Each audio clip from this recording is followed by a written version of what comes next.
BINnews.com. Hi, I'm Kyle at Blindster.com. If you're like many people, you may think custom blinds is a job for expensive professionals. Well, at Blindster, if you have a tape measure and a screwdriver, you can install our custom blinds and save big. Plus, we guarantee they'll fit. Blindster.com. Lowe's is always bringing pros more ways to save. Right now, save $50 when you buy the Tank 6-gallon pancake air compressor from Metabo HPT. Lowe's knows savings. Lowe's knows pros. Valid 7/6 through 7/26 while supplies last. Is this the tackle? This is the KBLA Sports Minute with Ray Richardson. This could be a monumental week for Magic Johnson. On Thursday, there's a very strong probability that Magic will become a part owner of the Washington Commanders. The NFL's 30 owners have scheduled a special league meeting for Thursday in Minneapolis. The main agenda item is expected to be a vote to formally approve the sale of the Commanders to billionaire Josh Harris. Magic is part of the Harris Group. Outgoing Commanders owner Dan Snyder agreed to sell the franchise to Harris's group for $6.05 billion, the highest price tag in NFL history for a franchise. Magic is on the doorstep of his first NFL ownership. The NFL training camp countdown continues. The Chargers open up July 26th in Costa Mesa. First day of camp for the Rams is July 29th at UC Irvine. No debates, no speculation, just the info you need. That's your KBLA Sports Minute. I'm Ray Richardson. More news, opinions, and conversation when we come forward on KBLA Talk 1580. KBLA Talk 1580 is dedicated to empowering our communities by providing progressive talk radio for our audience. We strive to be an intersectional voice for the voiceless. As a Black-owned and operated station, we are committed to highlighting diverse perspectives and creating safe spaces for meaningful dialogue. We believe that everyone has something unique to bring to these political, economic, social, and cultural conversations, and we don't shy away from the hard conversations about current events. We endeavor to be a beacon of hope and understanding, while boldly challenging listeners to think more deeply about difficult topics that impact us all. With this in mind, our mission statement at KBLA Talk 1580 is simple: to create an inclusive platform that promotes civil discourse through honest dialogue and encourages personal growth among our listeners, so they can become the active agents of change. Our vision is to establish ourselves as the premier radio network with relevant programming across the beloved community, connecting people through shared experiences and collective power for lasting impact beyond these challenging times.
Live from the Burt Park, USA, I'm Tavis Smiley, and you're listening to KBLA Talk 1580. So glad to see you and me back in stride again. Our phone number, 1-800-920-1580, 1-800-920-1580. All of our socials can be found at KBLA 1580.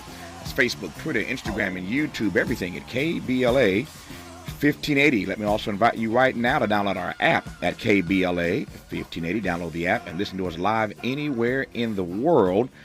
Only if you download our app, though, right now at KBLA 1580. Should you miss us any day in real time, check out the podcast of our program by going to the app, the website, Anchor, Spotify, Apple, so many places to get the podcast and listen at your leisure. Should you miss us any day in real time, but of course, I'm delighted to have you along live with us today for the next 3 hours. You can also watch the live stream of this program by tapping on the KBLA TV icon on our app, or by going to our YouTube channel. And let me invite you to follow me on Facebook and Instagram at The Real Tavis Smiley, and get Twitter updates at Tavis Smiley. Another good show on tap for you today. In our second hour, two conversations. Up first, for the first time in over 60 years, the union representing Hollywood actors and performers and the union representing writers are both out on strike together, effectively shutting down Hollywood. We'll speak with award-winning writer and producer Anthony Sparks from the Writers Guild of America and actress Sherry Belafonte from SAG-AFTRA at the top of Hour 2. On the B side of Hour 2, Just Action, how to challenge segregation enacted under the color of law. We'll speak with the co-author of this new book, Leah Rothstein. In our third hour, it's been a year now since President Joe Biden signed an executive order aimed at enhancing police practices across the nation. So, how are we doing? Over the weekend, we celebrated the 10th anniversary of Black Lives Matter, but a decade of protest later, black lawmakers in Congress are now intensifying their call for further action in the realm of police reform. So what have we really accomplished over the last 10 years? In Hour 3, we'll talk with one of the nation's leading police procedure and use force experts, Tim T. Williams, Jr.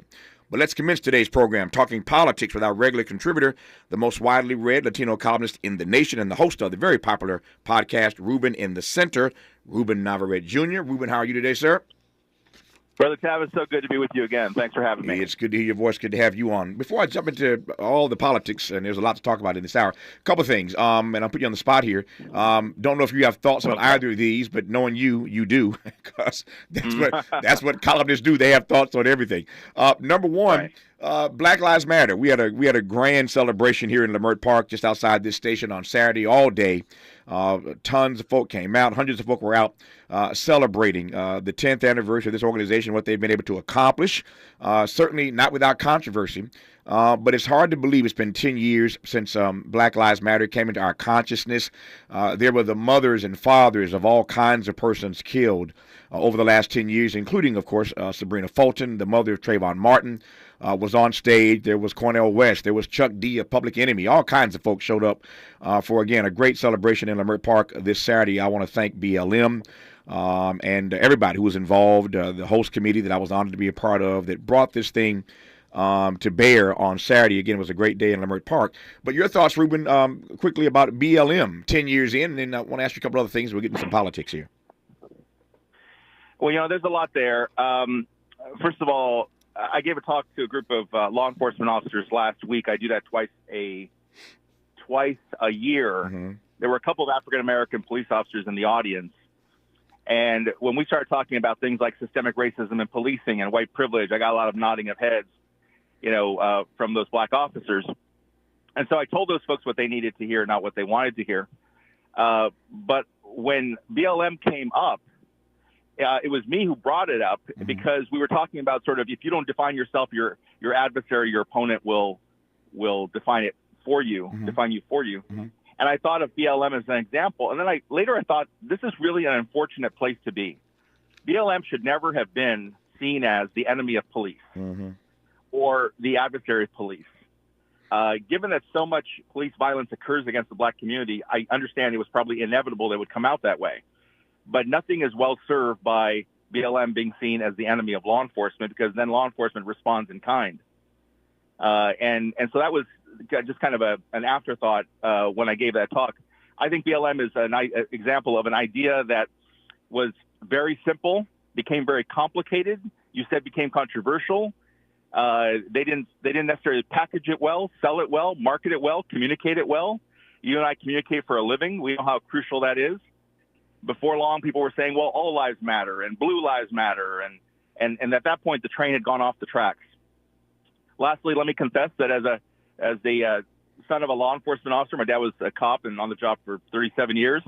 When I see videos on YouTube and elsewhere of people marching behind a BLM banner and chanting, pigs in a blanket, fry 'em like bacon, and people talking about killing cops and people at BLM rallies saying, what do we want? And then somebody saying dead cops.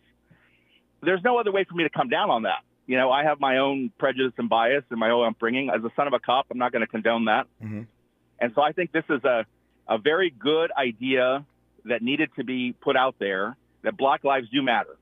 But that train went off the track like 5 minutes after it left the station, and it became very controversial, very confusing, not communicated well. And to the degree that it saw law enforcement as an enemy, be prepared, because you don't want law enforcement to respond in kind. Yeah. So this is why Ruben and I have been friends for 30 years, but this is also why I believe in fighting with your friends. Sometimes I ask him a question. I say, why did I do that? Why did I ask Ruben that question? But I always want to hear his perspective, and I want to hear it because while this station is clearly and unapologetically black and progressive, it always I'm always enhanced in my own commentary by hearing the thoughts of others. There's some of what Ruben said I take.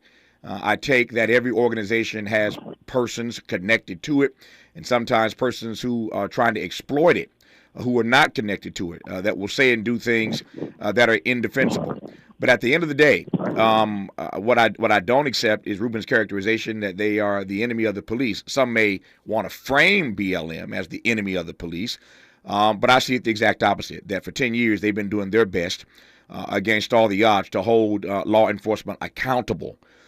We see that issue fundamentally differently. But having said that, I do think that the future for Black Lives Matter is fraught with a great deal of tension. If you did not see yesterday Erica Smith's article in the LA Times about the future of Black Lives Matter, I highly recommend it. Erica I saw her on Saturday. She was moving around and talking to people and taking notes on Saturday, and then, of course, her article dropped on Sunday. But if you didn't see Erica's piece yesterday about the future of Black Lives Matter, what all of this controversy means and how they navigate through it and what happens to organizations at the 10-year mark, and every organization, has moments where they ebb and flow, is a powerful piece, which I can't do justice to. But I encourage you to read the piece by Erica Smith as a black woman who was just, frank and honest and laid it out. And Melina Abdullah is quoted in the article. Patrice Cullors is quoted in the article. So check out Erica's article yesterday. I digress on that. A lot more to cover when we come forward in this hour with Ruben Navarrette Jr. on KBLA Talk 1580. We've got a lot to talk about. Good thing we've got 3 hours. More of Tavis Smiley when we come forward. Discover credit cards automatically double all the cash back you earn at the end of your first year, which means... Wait, hold up. Question for the audio engineer. Go ahead. Did I read that right? Discover automatically doubles all your cash back? Yeah, that's what the script says. So if I get a Discover card right now, I can earn twice the cash back. Apparently. Wait! Unlimited first-year cash back match. Only from Discover. See terms and learn more at discover.com/match. Have you heard about Lendistry? Lendistry is a national black-led small business lender that is headquartered right here in LA. Once you've started your business, Lendistry provides flexible financing options starting at $50,000 to help you access the affordable capital needed to grow. Whether financing is needed to increase working capital, acquire a business, purchase inventory and equipment, or refinance debt, Lendistry has a solution for you. Lending products range from traditional business term loans and non-revolving lines of credit to SBA 7A loans and commercial real estate financing. Lendistry's pre-application process is simple and does not impact your credit score. Visit lendistry.com/KBLA to learn more and to get started with an application right from the website. Shop end-of-season deals during the Truckload event at Lowe's. Right now, save on major appliances and get an additional 10% off in-store clearance appliances. Plus, take up to 70% off select vanities, like the Allen & Roth Vanity Combo. Was $1,399, now $409. Get great deals now. Lowe's knows savings. Lowe's knows home improvement. Valid through 7/19. Exclusions apply. While supplies last. Selection varies by location. See Lowe's.com for details. She's so smooth, I'm interrupting my own shower to remind you to treat your skin like the queen she is with Olay Hyaluronic Body Wash, packed with Olay's highest level of vitamin B3 complex. It's so moisturizing that it will give you visibly smoother, head-turning skin in just 14 days. People wondering, how'd she get so smooth? Olay Hyaluronic Body Wash. Also, try Olay Hyaluronic Body Lotion. Gain presents a tale of longing and long-lasting scent. Dear love of my life, we were on the 12B bus when I caught a whiff. A scent so fresh, so life-changing, I had to find its source. I didn't know if you were the woman in the pink freshly washed cardigan or the retired mailman next to me, but I knew one of you was my soulmate. Ah, the scent of Gain Flings. Add Gain scent beads for an even longer lasting scent. Interrogating your assumptions and expanding your inventory of ideas. Let's get back to Tavis Smiley on KBLA Talk 1580. I was saying a moment ago that sometimes you have to fight with your friends. And Ruben and I have been friends for 30 years. We've also been fighting for 30 years on a variety of things. As a matter of fact, speaking of columns, Ruben's column last week was a column that focused on he called me one day and asked me to talk to him about my views on affirmative action. And I did. And to his credit, he was fair and I hate to say fair and balanced, but he was fair and honest in the column he wrote last week about our friendship over 30 years and how, we agree on 7, 8, 9 out of 10 issues. But that one issue that he and I have never agreed on is affirmative action. But he was honest enough to take my points of view last week and to feature that in his column that ran in papers all across the country. So I got all kind of responses last week thanks to Ruben's column. So I appreciate him for giving me a platform. And, of course, I give him a platform to hear what he has to say on this program as well. We've done that together for 30 years. That said, Ruben, let me just ask you, I was thinking about this during that break.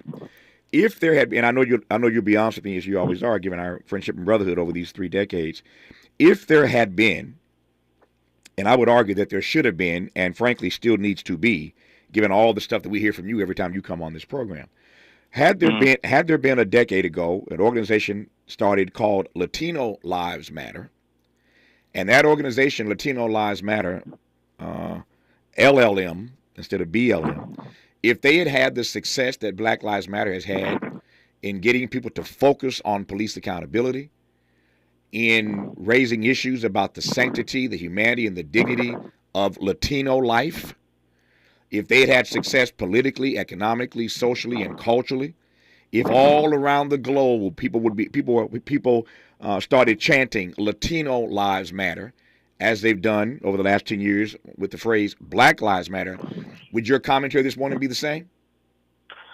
Well, one of the things you said, I kind of got stuck on the word. You said, had it been as successful as BLM. So there's still a debate to be had about actually how successful BLM has been.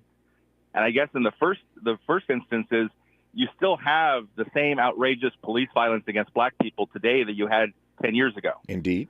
If you want to say that they've been successful because they've established a brand and the brand has been up for 10 years, then okay, that's the case. But if ultimately they had a cause and a mission, mission not accomplished. So I think that's part of the narrative. But in terms of the overall question, the funny thing is, we've done this before. Latinos have had a group like this, and African Americans have had a group like this. The degree to which BLM wants to keep police accountable, that's a really commendable idea, but it's not an original one. It's something the Black Panthers were doing in the 1960s and 70s, late 60s and through the 70s, when they would actually go follow police along, armed with weapons and the right to carry, and they, monitor police interactions with folks. And I would say that was a commendable, then and now, a commendable goal to keep police accountable. And you had the Latino equivalent, which was the Brown Berets, which was started by a guy, I think his name was David Sanchez there in Los Angeles. And likewise, they did the same sort of thing. So, everything that's old is new again. And so we've been down this road with Latinos before, but I would use the Brown Berets as an example. There are areas where, when I studied them in college, that I thought they were successful, many areas where they were not successful. And I'd say, yeah, my commentary would be the same, that I'd have to measure the Brown Berets and say, man, y'all need a better publicist. You need to communicate better. Exactly what's your message? Are you pro-police, anti-police? Are you pro-community? And I think, Tavis, these organizations, it takes them sometimes a whole decade or more to define themselves, to understand what their mission is as it evolves. And there's many Black organizations and Latino organizations that are in business today that are still not clearly defined. Yeah, I hear your response, and I'll move forward. I want to cover some more ground here. But I knowing you as I do, and given how upset you get, how rankled you are consistently about this country, Republicans and Democrats, as you would put it, and I would agree in this regard, right? Not taking the issue of immigration seriously. and not valuing the lives, the way you've written repeatedly about the ways they mistreat your people at the border and beyond. Right. I can't imagine your protestation notwithstanding. I think you're not being completely honest. I can't imagine that you'd be disappointed, even if nothing had happened because of Latino Lives Matter, if that had started a decade ago, if the only thing they had done was to sear that phrase into the consciousness of people in this country and around the world, that the lives of your people matter, I can't imagine you'd be upset about that. I think you're not being completely honest, Ruben.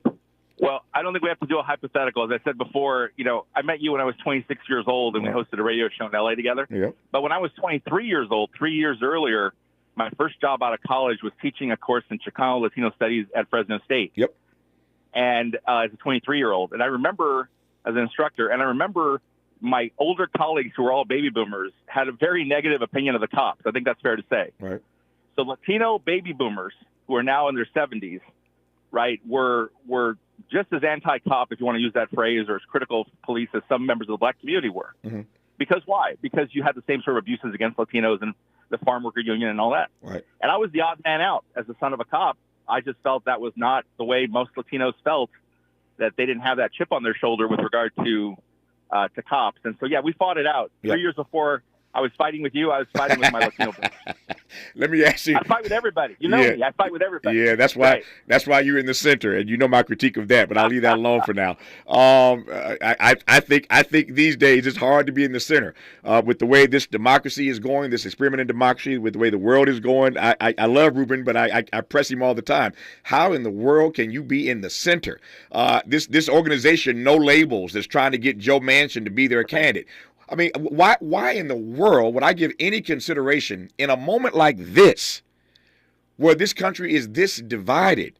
Why in the world would I give any consideration to a campaign or any candidate who's running on a ticket called No Labels? I mean, this is not the moment in this country's history to not be taking sides. Our democracy is on the precipice of failing.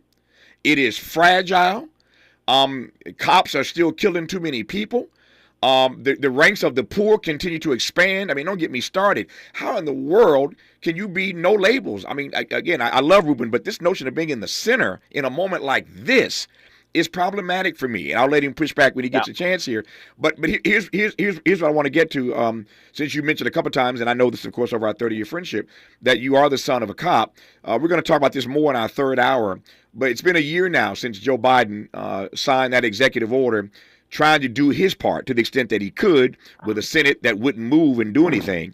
Tried to do his part a year ago to enact some demands that would hold police more accountable. It's been a year. Again, we'll get into that in the third hour in detail. But just give me a top line of what you think Biden has accomplished or not as it relates to doing his part to hold cops accountable.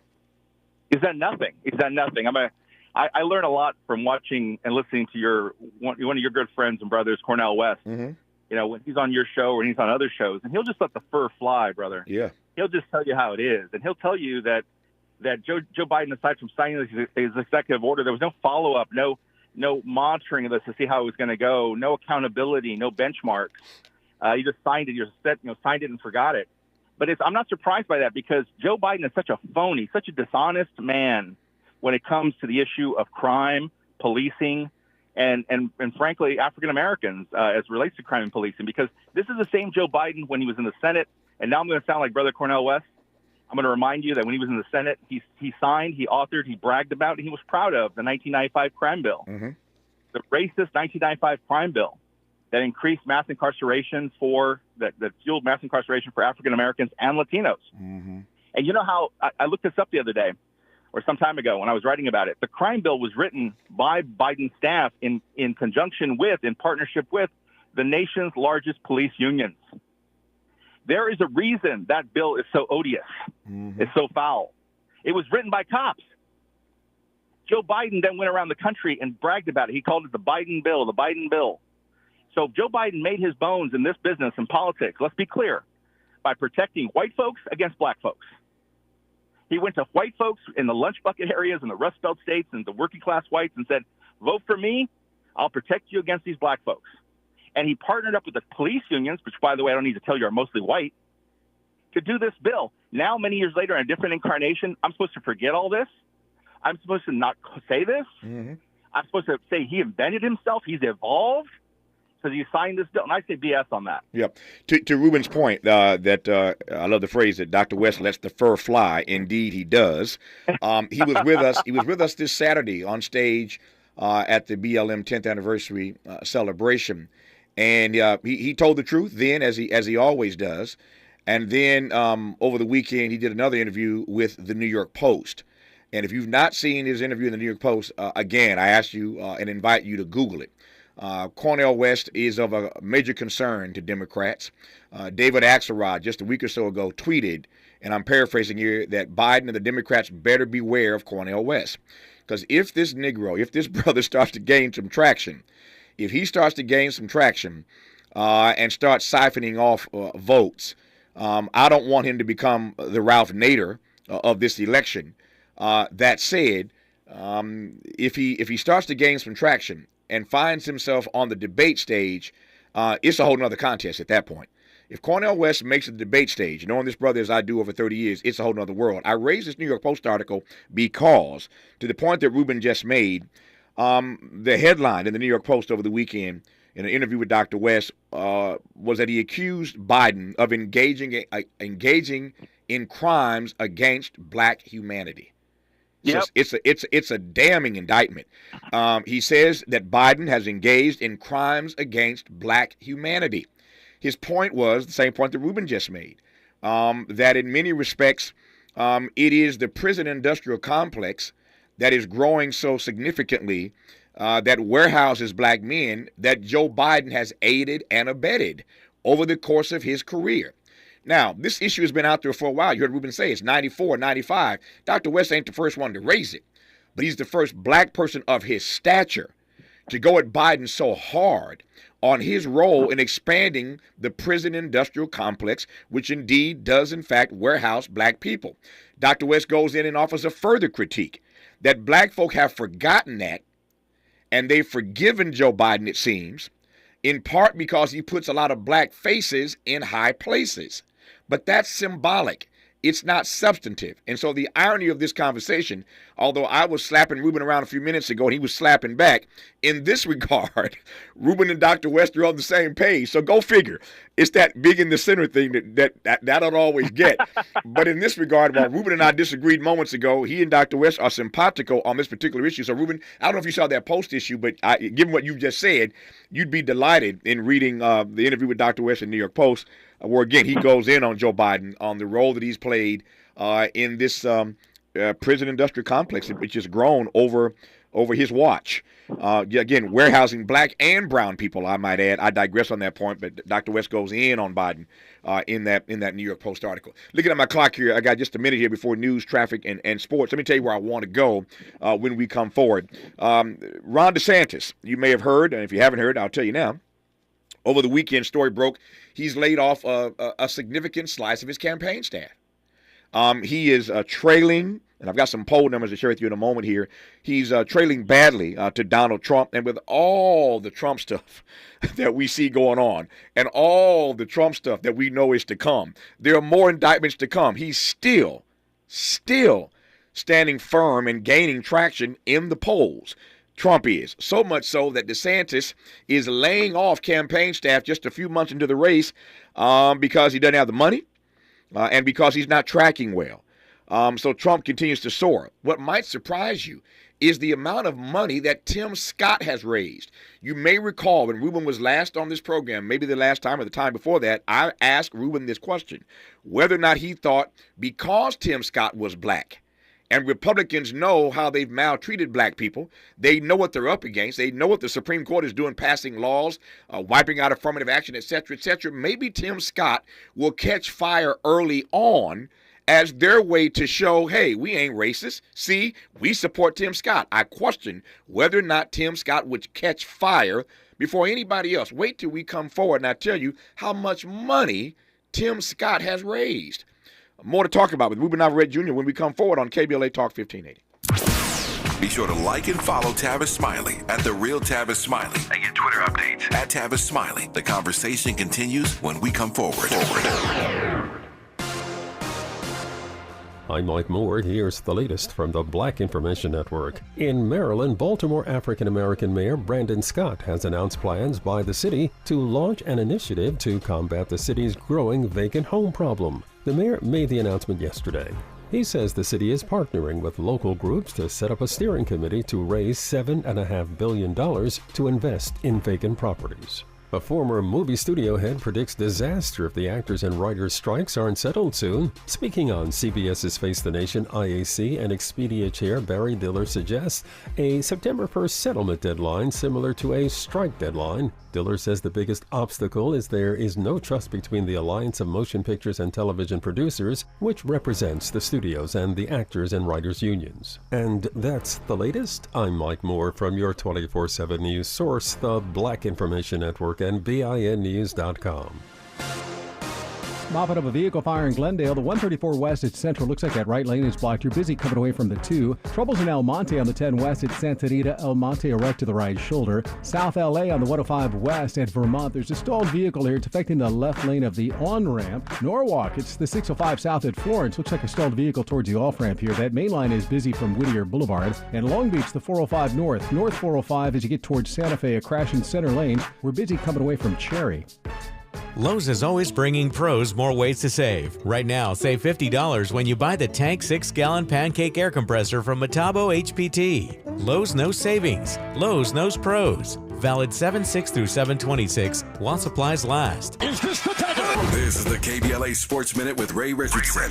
This could be a monumental week for Magic Johnson. On Thursday, there's a very strong probability that Magic will become a part owner of the Washington Commanders. The NFL's 30 owners have scheduled a special league meeting for Thursday in Minneapolis. The main agenda item is expected to be a vote to formally approve the sale of the Commanders to billionaire Josh Harris. Magic is part of the Harris Group. Outgoing Commanders owner Dan Snyder agreed to sell the franchise to Harris's group for $6.05 billion, the highest price tag in NFL history for a franchise. Magic is on the doorstep of his first NFL ownership. The NFL training camp countdown continues. The Chargers open up July 26th in Costa Mesa. First day of camp for the Rams is July 29th at UC Irvine. No debates, no speculation, just the info you need. That's your KBLA Sports Minute. I'm Ray Richardson. More news, opinions, and conversation when we come forward on KBLA Talk 1580. We've got a lot to talk about. I'm Reverend Gerald, the life coach. Is someone you love struggling with addiction and mental illness? Is improving your family's health important? Want to leave a legacy that your family can grow? Are you ready to enhance your perception of life experiences? Then wake up weekends at 7 a.m. with Urban Family Focus and get the wisdom, opportunity, resources, and motivation to live your best life. Join the conversation on Urban Family Focus Saturday and Sunday at 7 a.m. Unapologetically progressive. KBLA Talk 1580. We've got your black.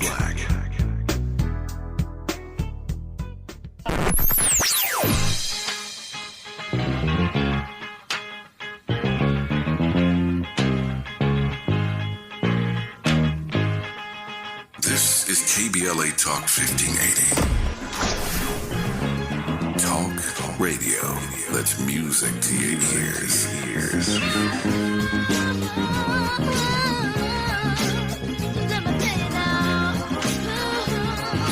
We're unapologetically progressive. KBLA Talk 1580.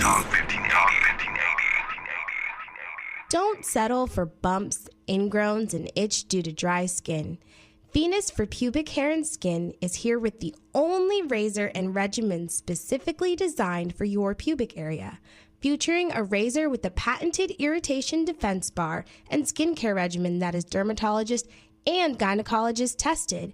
Venus helps protect your pubic skin from shave irritation. Visit GilletteVenus.com to learn more about our full regimen of products. When you get nachos, tacos, empanadas, spicy queso with jalapenos, Pepto-Bismol's there. Pepto-Bismol provides fast, effective relief from nausea, heartburn, indigestion, upset stomach, and diarrhea. All the things that can happen unexpectedly on vacation. So before you travel, pack the Pepto. Pepto-Bismol. When you have nausea, heartburn, indigestion, upset stomach, diarrhea. Use as directed. Keep out of reach of children. Do you have heart failure and often hear, "Those stomach issues ruined your birthday"? "You're too tired to play catch, Grandpa"? Sweetie, you haven't touched your tools since the carpal tunnel syndrome diagnosis. If these seemingly unrelated symptoms sound familiar, talk to your cardiologist. Ask about transthyretin amyloid cardiomyopathy, or ATTR-CM, a rare and underdiagnosed disease that gets worse over time. Learn more at connecttoyourheart.com. That's connecttoyourheart.com. Sponsored by Pfizer. Heard any other talk radio lately that sounds anything like this? We didn't think so. You're listening to Unapologetically Progressive, KBLA Talk 1580. I'm Tavis Smiley. He's Ruben Navarrette Jr., and we are fighting, as we often do. Because, as I said earlier, sometimes you got to fight with your friends. I love Ruben dearly, and always honored to have him on to hear his point of view, which I want to do around the issue now of Ron DeSantis. Before I get to these numbers, which are fascinating, Ruben, you may have seen these, but the audience will be updated on them in just a second here. The fundraising numbers here, who's leading the 2024 money race so far. But, Ruben, your thoughts on the fact that Ron DeSantis, this is big news over the weekend, that DeSantis has laid off campaign staff for all that talk. For all that bravado that we got from DeSantis when he announced he can't catch Donald Trump, never mind all the drama that Donald Trump is up against, DeSantis laying off staff. How do you read it? Well, I want to go back before we get to DeSantis and go to a very similar topic. We talked about no labels a second ago. Sure. It's tied into the DeSantis story because the choices are so bad. The choices are so bad this time around, and they often tend to be, that if people have to look at a ballot that says ultimately Biden versus Trump part 2, those no labels numbers go up. Support for a third party goes up. And so I think that was always sort of the calculation. And if DeSantis is in the mix, if it were Biden versus DeSantis, it's not much better because DeSantis has incredibly high negatives, even higher personal negatives than Donald Trump does. Trump at least has a following of people who love him, who they appreciate his social skills. He talks to them. He likes them. Trump loves himself, but he also loves being around people. Not so much for DeSantis. We've been seeing for a couple of years now, Tavis, that DeSantis is a very interesting case study because here's a guy who they call the resume. In California, they call him the resume. I'm sorry, in Florida, they call him the resume. Yale undergrad and Harvard Law School and was in Congress, now the governor, won re-election by over 60%. So he looks great on paper, but he doesn't have social skills. And what this election is about, I believe Ron DeSantis has been sent up to remind us that when you're hiring a candidate for a job or let alone for president, you need to have social skills.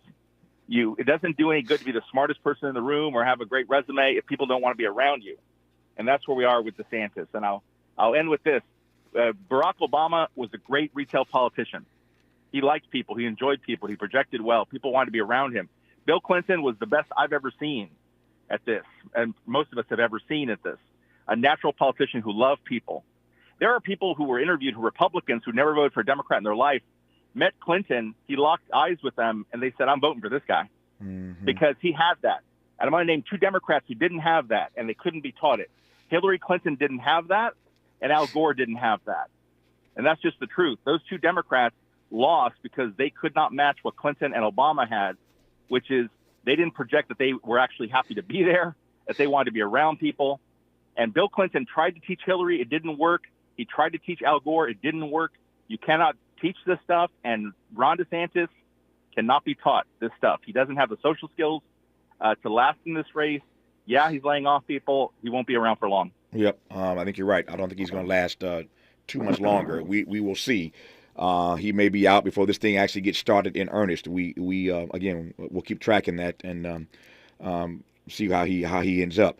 To the money that I promised I'd get to. I want to talk about 2 issues. I want to talk about Republicans and their race problems, and these race problems are adding up. It's getting worse and worse. Some more news out this morning about Republicans and the issue of race. We'll get to that in a second here. But speaking of race. So there are 2 or 3 to my mind, 3 black men now running for the Republican nomination. Tim Scott is one of those 3. And here's the cash on hand so far. As of June 30th, this is the cash on hand.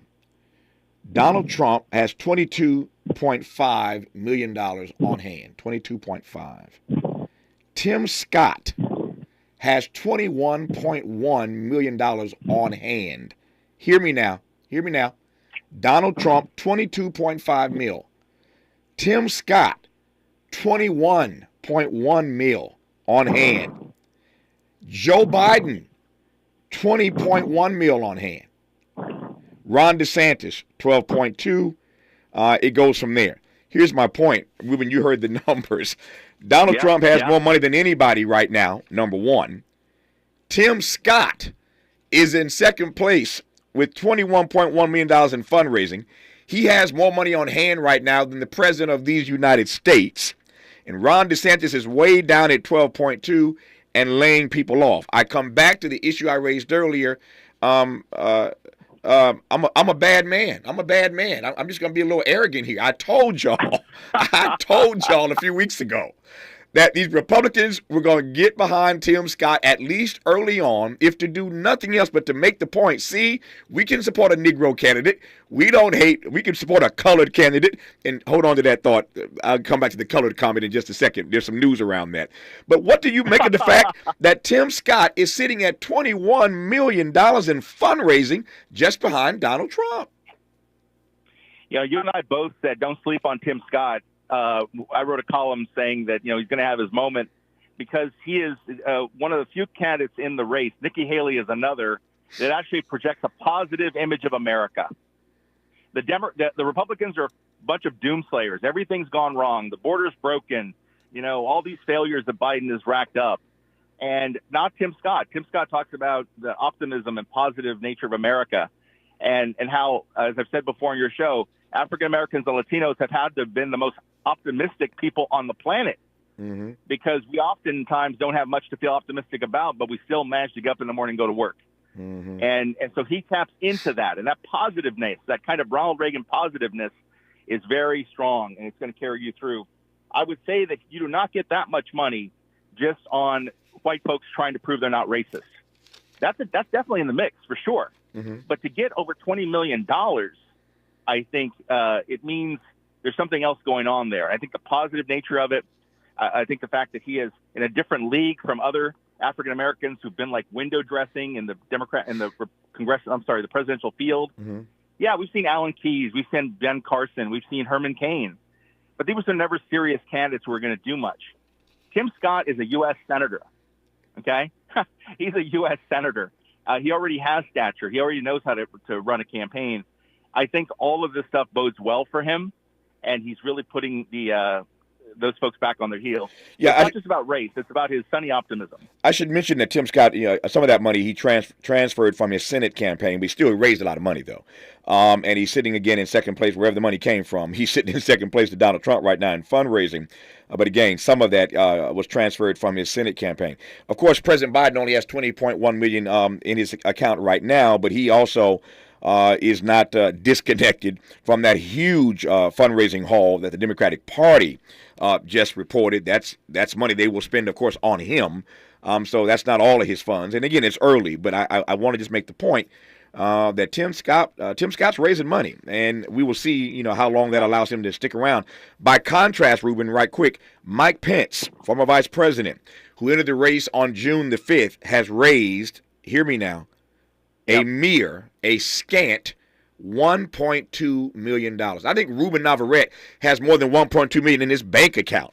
That's all that Mike Pence has raised since getting in this race, $1.2 million. I think Mike Pence ain't gonna survive very long, Ruben, with $1.2 million. What do you make? That's embarrassing to have been the former vice president and only raised $1.2 million. There's no place for Mike Pence to stand in this race. Yeah. Right. He most famously took a stand against Donald Trump. He is probably the opponent Donald Trump hates the most. If you love Trump, you hate Pence.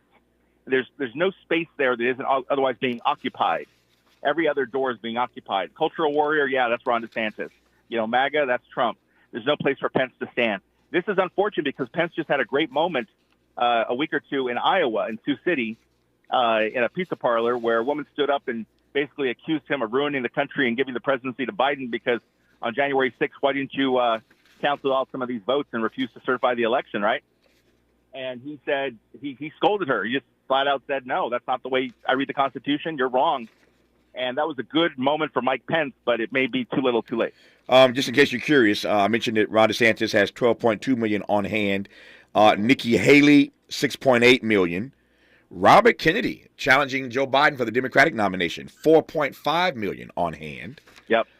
And right down there with Mike Pence, Chris Christie, for all that bluster. Chris Christie's only raised $1.6 million for all that bluster.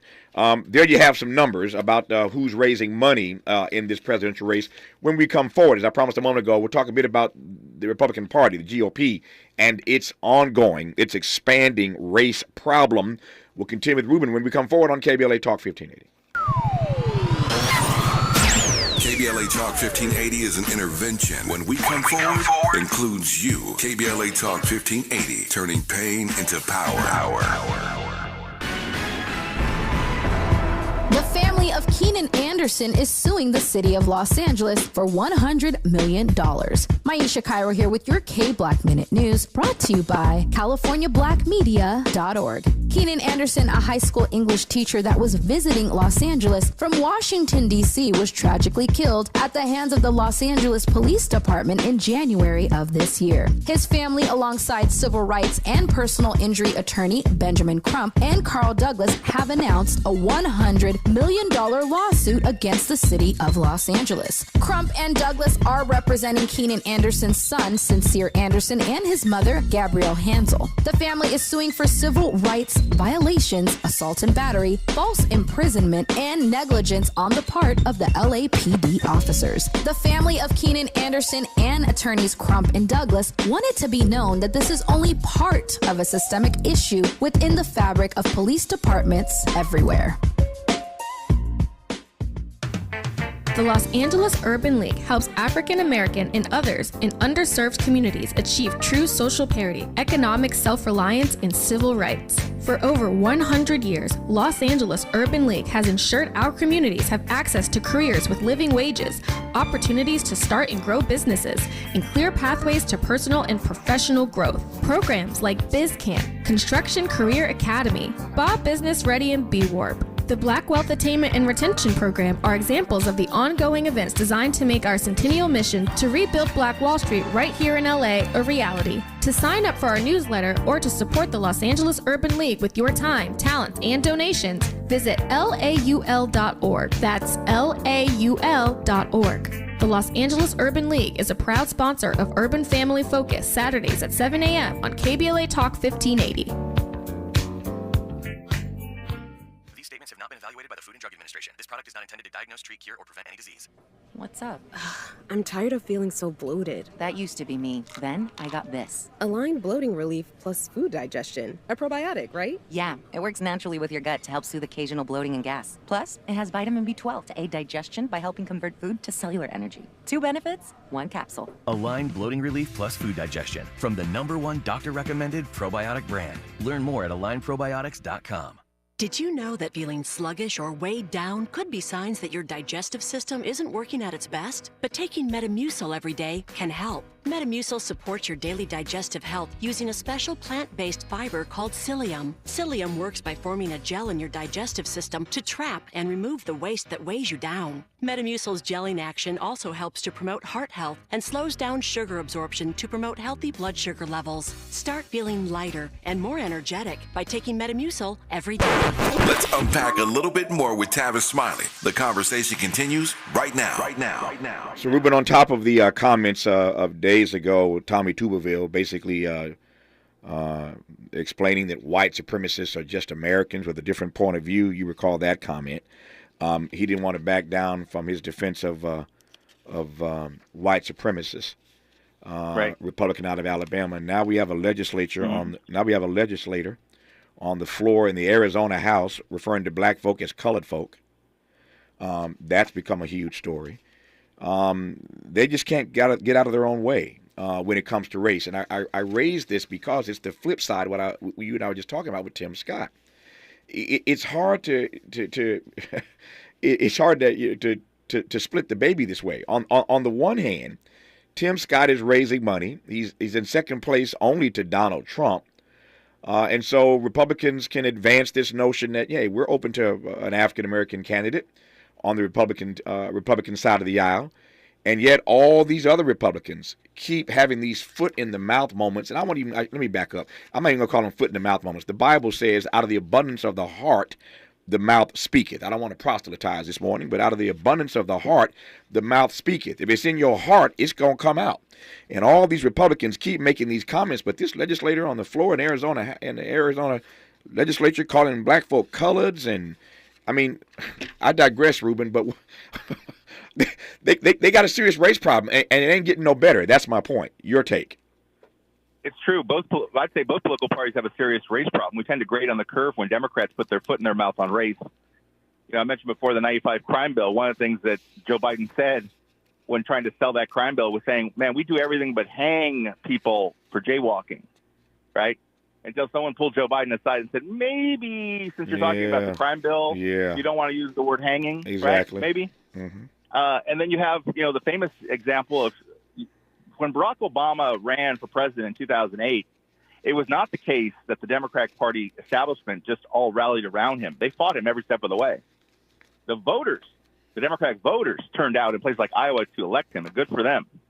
But the establishment, the mostly white establishment, worked against him. You recall all the boneheaded comments from Senator John Kerry, Governor Andrew Cuomo, former, Democratic vice presidential candidate Geraldine Ferraro. Just go Google these names, right? And most famously, you had Bill Clinton out there, who all of a sudden, guess what happened to Bill Clinton? He turned into an old white guy from the South. Mm-hmm. He was always a white guy from the South, right? Mm-hmm. And we've given him a pass. But then when he started talking about, Barack Obama's campaign being a fairy tale and how it's no big deal he won South Carolina because so Jesse Jackson won South Carolina, everybody gave him a pass. I keep score. I'm keeping the receipts, Tavis, on both political parties. I'm not letting the Republicans off the hook, but it is very damaging to the long-term interests of African Americans and Latinos to keep grading one party on the curve, because that has not served us well. We need to call both parties out. So, yeah, foot and mouth disease on race. Oh, yeah, that's a white thing, you see. Yeah. That's not a Republican thing. That's a white thing. Yep. And there are white Democrats who likewise stick their foot in their mouth on race. Yep.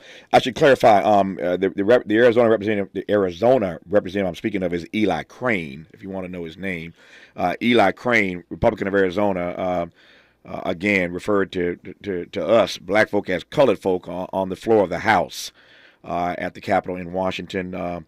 Referred to us as colored people while promoting an anti-woke proposal.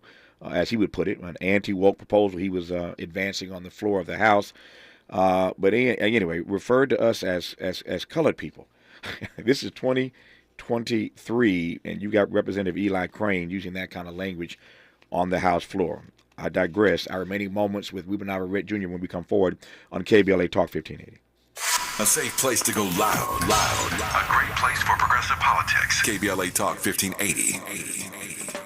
KBLA Talk 1580 stands for Unity and Healing. African Focus Incorporated is a nonprofit organization based in California that focuses on the growth and well-being of Africans all around the world. Their mission is to promote the well-being of people of African descent through knowledge and appreciation of one another by building a bridge of love and understanding. African Focus Incorporated strives for cultural, educational, and economic growth. They're the organization behind the African Family Induction Ceremony, African Goodwill Awards, African Focus Trailblazer Tours, African Dance Competition, and Showcase Los Angeles, Family Day, Good News Windows Microfinance Project, and more. To volunteer, travel with African Focus, or to attend one of their community building events, please call 310-676-7730. That's 310-676-7300.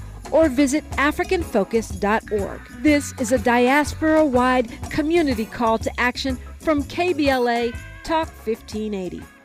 Attorney Joe Cordell. Divorce forces a father to focus on what's most important, his children. You may no longer be a husband, but you'll always be a dad. In the divorce process, this comes down to three key concerns: physical custody, decision-making, as well as financial support. Each of these is important, and it's important that you choose a lawyer that cares as much about these issues as you do. 1455 Frazee Road, Suite 1050, San Diego, California, 92108. CordellCordell.com. At Consumer Cellular, you get the same exact coverage as the largest carriers for up to half the cost. Same thing, up to half the cost. Less money for the exact same thing. Hope this is clear enough. Consumer Cellular. When freedom calls, they're here to answer. Switch today and get a second month of service for free. Go to consumercellular.com/free month and enter promo code free month. Half the cost savings based on cost of Consumer Cellular single line 5 gigabyte data plan and unlimited talk and text compared to lowest cost single line postpaid unlimited talk, text, and data plans offered by T-Mobile and Verizon May 2023. Promotion subject to terms and conditions. Conversations that matter. You're listening to Tavis Smiley on KBLA Talk 1580. Got just a few minutes left in this conversation. Ruben, let me circle back to an issue that I referenced earlier in this conversation that we didn't actually talk about. I want to close on this note, and it is the piece that I mentioned that you wrote a week ago on affirmative action, and I was honored to sit and talk to you and share my thoughts, and you did a nice piece in your column syndicated by the Washington Post about affirmative action. Here's my question. To what extent do you think that this issue is going to play in the presidential race? When I say this issue, I mean this notion that African Americans in particular are feeling put upon with all of these decisions coming out of the Supreme Court that don't bode well for their future. Well, that's certainly true that they feel that way, and they should feel that way, and so should Latinos feel that way, because the Supreme Court has proven they're not our friends. They may do something that I don't object to, but that's different than me saying, oh, well, they have our best interests at heart. They didn't make that argument. They didn't strike down affirmative action in college admissions because they thought it was hurting black and brown folks. I was open to hearing that argument. I find that argument persuasive.